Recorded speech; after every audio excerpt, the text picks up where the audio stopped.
या प्रकरणामध्ये मला सरकारची या सर्व प्रकरणामध्ये जी जबाबदारी आहे त्याबद्दल मला बोलायचं आहे।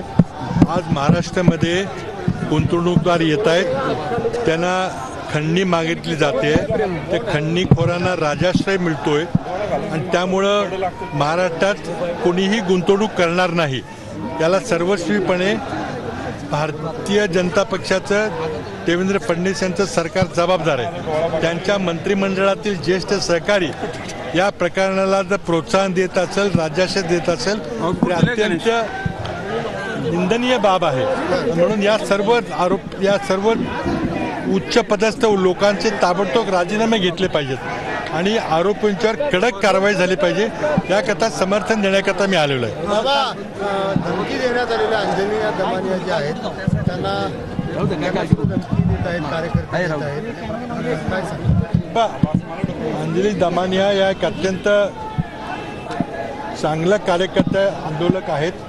त्यांनी महाराष्ट्रातली अनेक भ्रष्टाचाराची प्रकरणं उघडकीस आणण्याचा प्रयत्न केलेला आहे। त्यांच्या जीवाला धोका आहे, सरकारने त्यांना प्रोटेक्शन दिलं पाहिजे आणि हा त्या धमकीचा प्रकार हे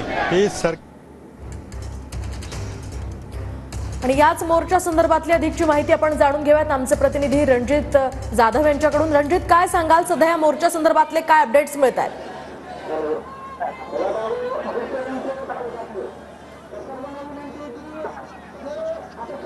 रणजित, माझा आवाज तुमच्यापर्यंत येतोय? मोहिनी, मोर्चा आता जो आहे तो या ठिकाणी काही वेळात सुरू होणार आहे। त्यासाठी आपण पाहिलं तर मराठा नेते मनोज जरांगे असतील, पृथ्वीराज चव्हाण असतील, बजरंग सोनवणे असतील, हे तिघे हे जे या ठिकाणी आलेले आहेत। आपण पाहू शकतो की या ठिकाणी आता ते याच लाल महालामध्ये जे आहे ते छत्रपती शिवाजी महाराजांच्या दर्शनासाठी या ठिकाणी गेलेले आहेत। अवघ्या काही मिनिटांमध्ये जे आहे ते या ठिकाणी या मोर्चामध्ये हे तिघेही चारही नेते जे आहेत ते या ठिकाणी सामील होतील। त्यानंतर खऱ्या अर्थाने या मोर्चाला जे आहे ते सुरुवात होईल।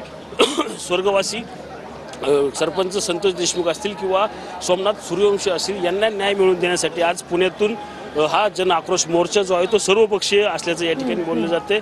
त्याच पार्श्वभूमीवर आपण पाहिलं तर पोलिसांचा या ठिकाणी कडक असा बंदोबस्त या ठिकाणी आपल्याला पाहायला मिळाला। हा जो मोर्चा आहे तो लाल महालापासून ते पुणे जिल्हाधिकारी कार्यालयापर्यंत हा जो मोर्चा जो आहे तो या ठिकाणी घेऊन सह आरोपी सुद्धा सगळ्यांना सोडणार नाही।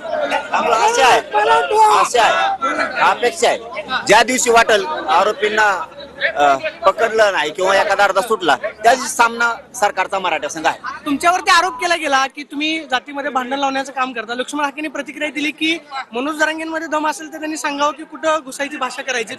पळ किती काय भेट देत, मी त्याचं बोलत नाही, त्याच्याकडे बघत नाही तू कोण आहे केवढा आहे म्हणून। जाती तेढ काय निर्माण केला? संतोष भैयाला न्याय द्या म्हणतो, ठीक आहे, जातीवाद आहे का? ठीक आहे, जातीवाद आहे। गोरगरीब मराठ्याला आरक्षण मागतो, हे का जातीवाद आहे?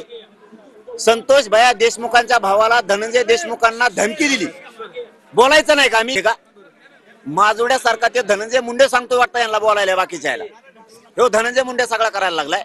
ह्यो त्याच्या त्या लोकांना सांगतोय, काही लोकांना, कारण त्यांच्या जाती सुद्धा खूप चांगले लोक आहेत, हे काही लोकांना सांगतोय, बरळायला लावतोय। तुम्ही प्रतिमोर्चे काढणार म्हणजे आरोपीसाठी, मग तुम्हाला ही रोड पाडायचं, तुमचा माणूस मेल्यावर आम्ही मोर्चे काढल्या प्रति, मग जमन का?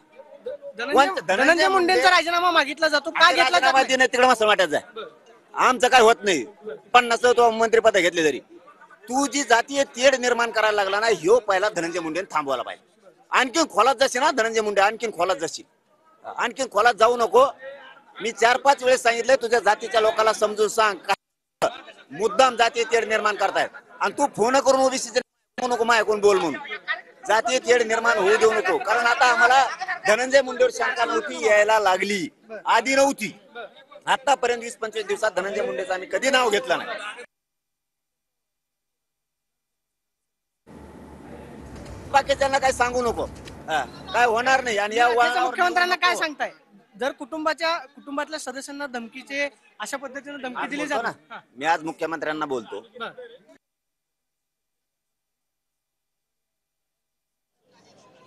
हो, कारण जर आता संतोष भैयाचा खून झालाय आणि धनंजय मुंडेचं खून करून पोटच भरणार नसलं त्याला आणखीन त्याचे लोक मराठ्याच्या अंगावर घालून जातीवाद निर्माण करायचा असला, जाती तेढ निर्माण करायचा असला, काही विकत घेतलेले त्यांनी ओबीसीचे नेते हे जर बोलायला लावायचे असले, अहो काही ओबीसीचे नेते लय हुशार येतो, ते या दुःखात सहभागी आहेत, ते बोलत सुद्धा नाही त्या विषयात. आणि हे माज मस्ती आल्यासारखं बोलतायत, तुमचा मेल्यावर बी आम्ही मोर्चा काढू. म्हणून हे मुख्यमंत्र्यांना सांगणं खूप गरजेचं आहे, खूप सांगणं गरजेचं आहे मुख्यमंत्र्यांना, ते जातीय तेढ निर्माण करायला.